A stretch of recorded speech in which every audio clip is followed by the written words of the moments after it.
नमस्कार। आज इस वीडियो में समझेंगे कि अल्टीमेट गुड लाइफ क्या है, एक अच्छी ज़िंदगी क्या है और कौन सी वैल्यू एक अच्छी ज़िंदगी को बनाती है। कर्म ही हमारा धर्म है। कहते हैं ना कि जैसा कर्म होगा वैसा ही आपका धर्म होगा।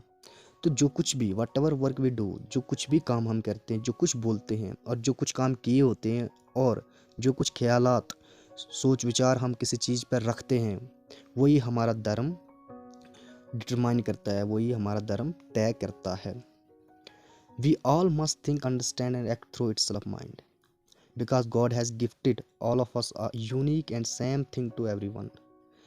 भगवान ने इस जिंदगी में हमें सिर्फ एक शक्ति दी है और इसका जितना उपयोग, जितना इसका हम यूज़ करें उतनी ये बढ़ती है और उतना हमें पता चलता है कि what God has fixed for all of अस, और क्या भगवान ने हमारे लिए फिक्स किया है हमें इस शक्ति के थ्रू ही पता चलता है। और कोई ऐसी शक्ति गॉड ने या भगवान ने हमें इस ज़िंदगी में ना दी है। और हमें अपने माइंड से कोई भी चीज़ हो खुद समझना चाहिए और खुद ही उस पर सोचना चाहिए और अकॉर्डिंग टू दैट और उस माइंड सेट जो कुछ भी हमारा लेवल है उसके अकॉर्डिंग काम करना चाहिए।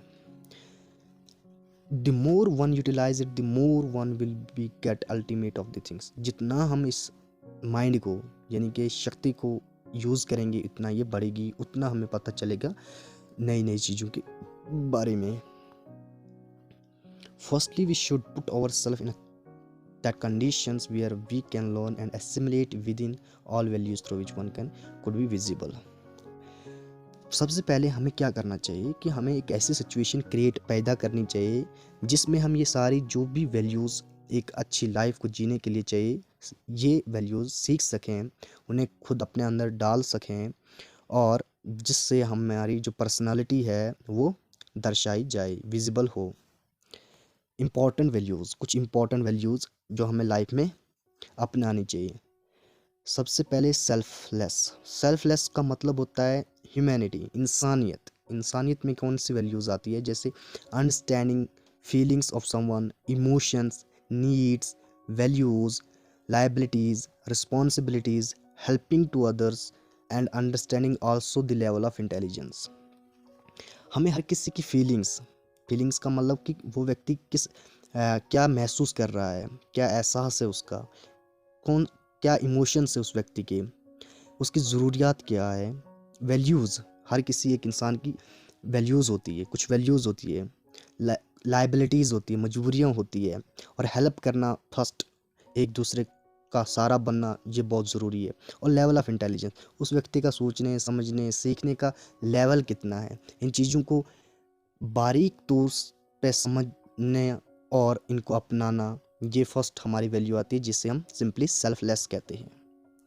क्योंकि हर किसी की ज़रूरियात होती है, हर किसी के पास ज़रूरियात होती है, कुछ वैल्यूज़ होती है, लायबिलिटीज़ होती है, तो इनको समझना हमें चाहिए। तो फर्स्ट हमारा रहता है ह्यूमैनिटी, इंसानियत, जिसमें फर्स्ट ग्रेडिंग में देता हूँ helping and living with harmonious. Means कि एक दूसरे का सहारा बनना, हेल्प करना और एक दूसरे में म्यूचुअल अंडरस्टैंडिंग से रहना। दूसरा वैल्यू जो है वो है objective, speaking doing what ever present that in exact point of good bad right wrong factually. Objective का मतलब होता है कि जो कुछ बोल रहे हो, जो कुछ कर रहे हो, उसे एक एग्जैक्ट पॉइंट ऑफ व्यू में प्रेजेंट करें। अगर गुड है, अगर कोई चीज़ सही है तो उसे सही में प्रेजेंट करें, उससे गलत ना बनाने की कोशिश करें। अगर कोई गलत है तो उसे सही बनाने की कोशिश नहीं करनी है, उसे बैड तरीके से ही प्रेजेंट करना है। राइट को राइट तरीके से करना है, रॉन्ग गलत चीज़ हो तो उसे गलत ही प्रेजेंट करना है। बैलेंस, तीसरा जो वैल्यू हमारा है वो that is balance. Speaking doing what ever must be in a balance by considering all factor. जब कभी भी कोई भी चीज़ हम करते हैं तो उसके जितने पैरामीटर्स, जितने फैक्टर होते हैं उनको ध्यान में रखते हुए उस चीज़ को हमें एक बैलेंस वे से करना है। अब फैक्टर कौन कौन से हैं? इथिक्स, स्पिरिचुअल, हमें मजहबी तौर देखना है, उसको इथिकली देखना है। इथिकली का मतलब हुआ कि क्या गलत है क्या ठीक है। मॉरलिटी के बेस पे मतलब खुद के अंदर झांक कर ये समझना, ये सोचना और खुद को उस जगह पे प्रेजेंट करके समझना और सोचना कि ये सही है या गलत है, और ह्यूमैनिटी, इंसानियत के तौर पर उस चीज़ को करना, और इस सभी फैक्टर्स को एक बैलेंस वे में करना होता है, ना किसी एक तरफ ना किसी दूसरी तरफ। Neutral, not getting impacted from anything until thinking and understanding itself. कोई भी चीज़ हो उसका शिकार नहीं बनना है जब तक ना हम उसको अपने दिमाग से सोचें, जब तक ना उसको हम अपने दिमाग से समझें। तो हमें न्यूट्रल रहना है, किसी भी चीज़ से जल्दी इम्पैक्टफुल नहीं हो जाना, असर नहीं हो जाना चाहिए किसी भी चीज़ का जब तक ना उसे खुद समझे, खुद ना सोचें। Polite and humble, polite and humble का मतलब होता है जैसे कीपिंग रेस्पेक्ट, हमें हर किसी के लिए इज्जत रखनी है। Behaving in a good be, हमारा जो बिहेवियर है, चाल चलन, बात करने का ढंग, चलने का ढंग, सोचने समझने, हर एक चीज़ का वो एक गुड होना चाहिए, बहुत बढ़िया होना चाहिए। Not show off, show off नहीं करना है, दिखलावा नहीं करना है। प्राउड, हम्बल में आता है प्राउड ही नहीं बनना है, घमंडी नहीं बनना है, या किसी भी चीज़ में अपने आप को सुपीरियर स्टाइल में प्रेजेंट नहीं करना है कि मैं ही हूँ जो कुछ भी हूँ, तो वैसा नहीं करना है। ये एक पोलाइट और हम्बल की निशानी है।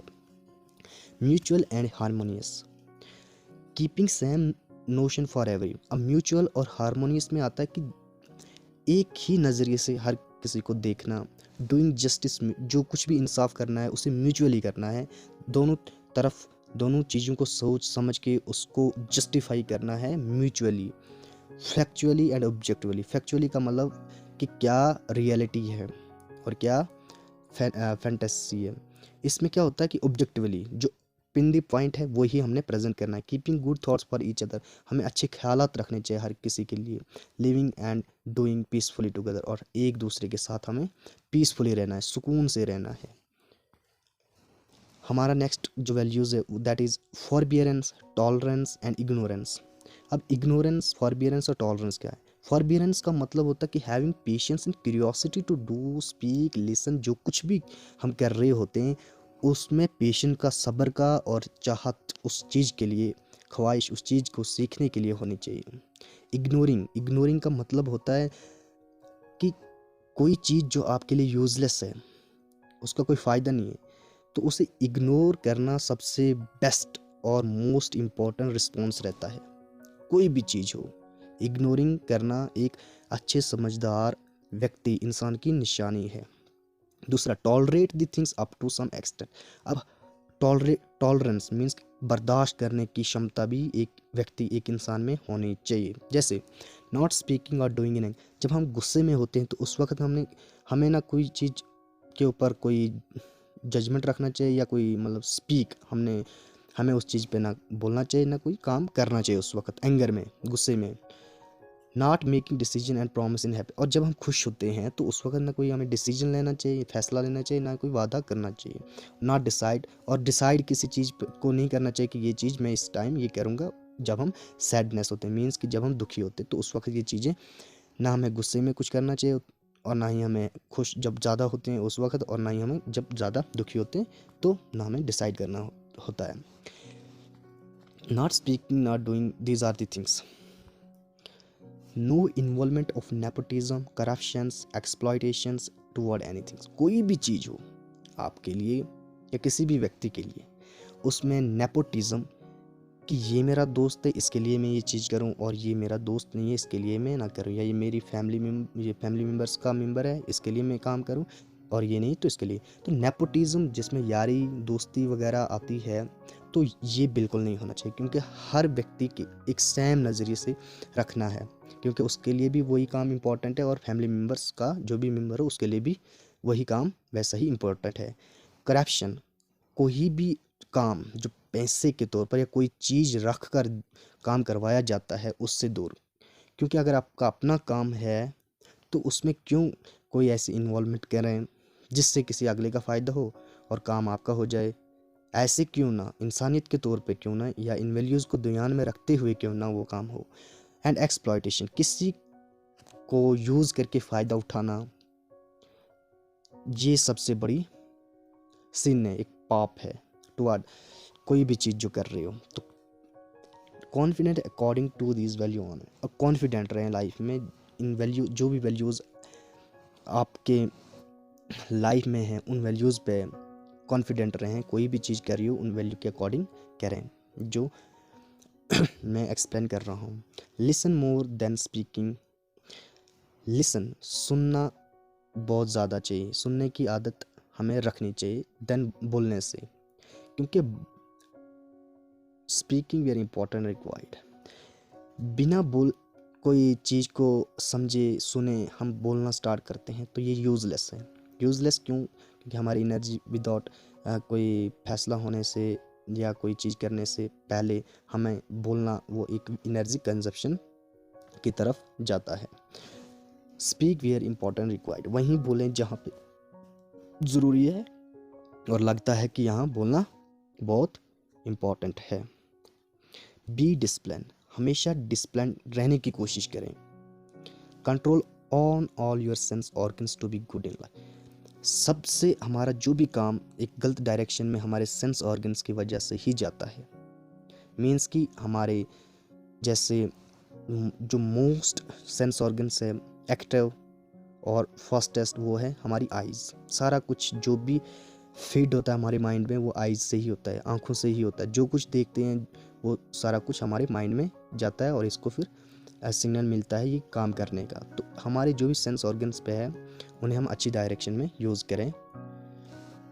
नो ग्रीडी फॉर एनीथिंग, किसी भी चीज़ के लिए लालच ना करें कि इसे जल्दी पाएँ या ये मेरे लिए होना चाहिए, क्योंकि वो पाने के बाद आपका वो ग्रीडीपन ख़त्म नहीं होगा और चीज़ के लिए वो ज़्यादा बढ़ेगा।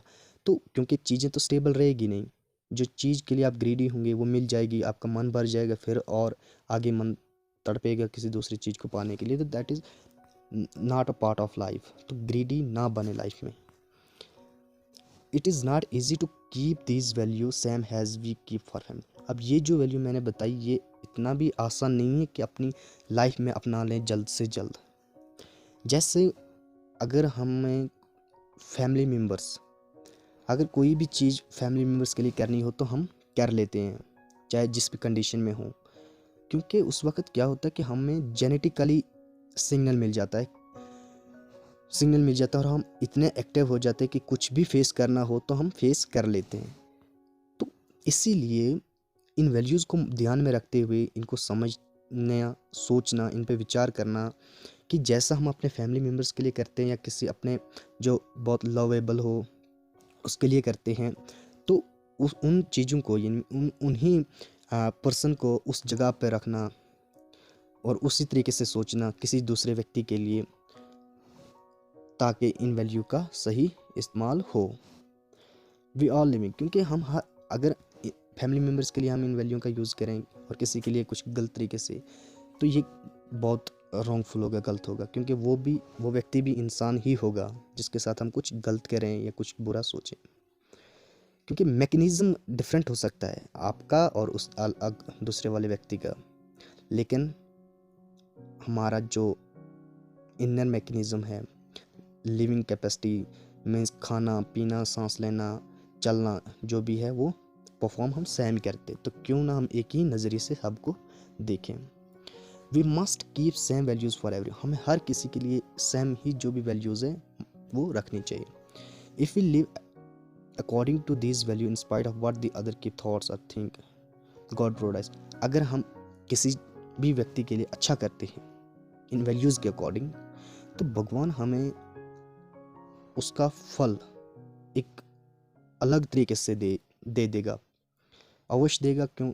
और उस तरीके जिस तरीके से भगवान हमें प्रोवाइड करेगा, फराहम करेगा, उस तरीके के बारे में हमने सोचा नहीं होगा। Because whatever happens with us in a life happens in that time and way about which we never think, क्योंकि हमारी लाइफ में जो कुछ भी होता है ये तब होता है और उस तरीके से होता है जिसके बारे में हमने सोचा नहीं होता है और ना हमने प्लान करा होता है। इफ़ वी डू और स्पीक और think whatever activities are, जो कुछ भी हम करते हैं शुड बी अकाउंट इन, वो सारा कुछ स्पिरिचुअलिटी के बेस पे होना चाहिए, हमारे रिलीजन्स के बेस पे होना कि हमारा रिलीजन हमें क्या सिखाता है, इथिक्स क्या गलत है क्या ठीक है, मॉरलिटी हमारी इनर सोच क्या कहती है, हमारे ह्यूमैनिटी, इंसानियत के बेस पे क्या करना चाहिए, ये सारी वैल्यूज़ को माइंड में रखते हुए हमें कोई भी काम हो तो उसे करना चाहिए सोच समझ के। And God behave with us has the same, और भगवान भी हमें उसी तरीके से बिहेव करेगा, बर्ताव करेगा हमारे साथ। If without these are in wrongful way or greedy way, God gives us more jolt in life, and at the same time when He thinks now the time to teach less।